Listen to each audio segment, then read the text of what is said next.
Hi everybody, welcome to Leon's Chainsaw Parts and Repair. It's the middle of the week. Happy Wednesday. We're looking at Bob's Super XL that I've shot at least one other video on. Obviously torn down again. Got it running. It's running pretty good. It revs out good, but it won't idle down properly. And what I decided was that it had a bad crank seal. So I'm gonna go, I've replaced this side. But as I was working on this, I noticed I was getting some drops of fuel on the bench, and it was coming from the tank. These tanks were supposed to be permanently bonded, even though they have the screws to, split the halves, but they are known for leaking after a while. This one was leaking in the back. I've already got this apart, but you can see why it was leaking. Right there. See how porous all of that has gotten, and then it's actually rubbed on pavement or something to the point where the screw head itself was flat right there. But I'm pretty sure it's a safe bet this is where it was leaking. So there's a number of ways of dealing with this. What I have found to be the most effective is a product called Red Coat, and I've got some around here. I should have been smart enough to pull the can out before shooting the video, but I think I see it back here, so this won't be too bad.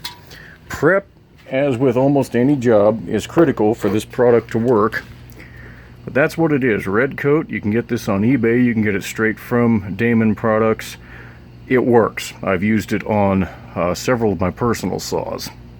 But again, prep is key. You can't have any oil, gas, water, nothing in the tank.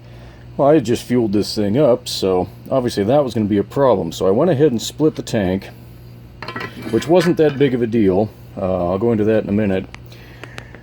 But you can see the remnants of the old sealer. And I just blasted this out, and it's coming loose that easily. So it was time. This needed some help.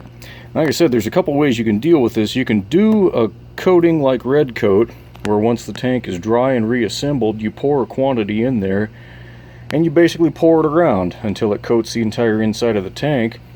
Then you turn the tank completely upside down so that it will drain the excess out through the filler neck and let it dry for, I believe, 24 hours, and you're done.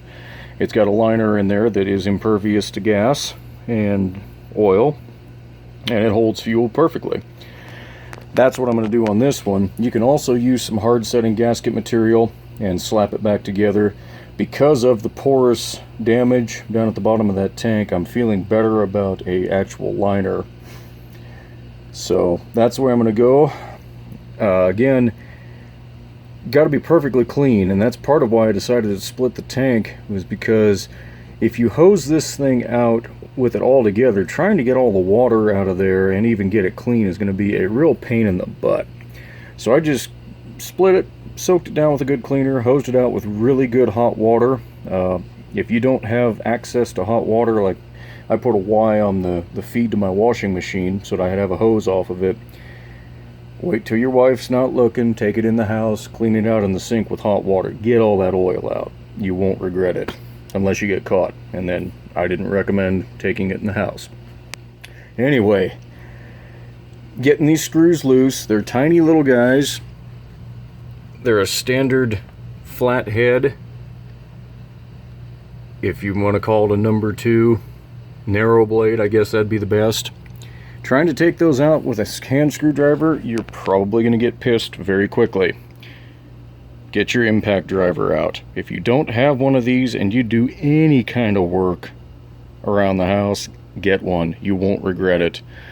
I didn't strip a single screw head. You just press down tight, pull the trigger, and I mean, they backed out just like that. I don't know what else to say about that. One of the most valuable tools that I have here in the shop. So anyway, I'm going to let this dry overnight. It's been getting up into the high 90s, and we're due for some 100-degree weather here in the Rogue Valley this weekend, so this will dry out very quickly.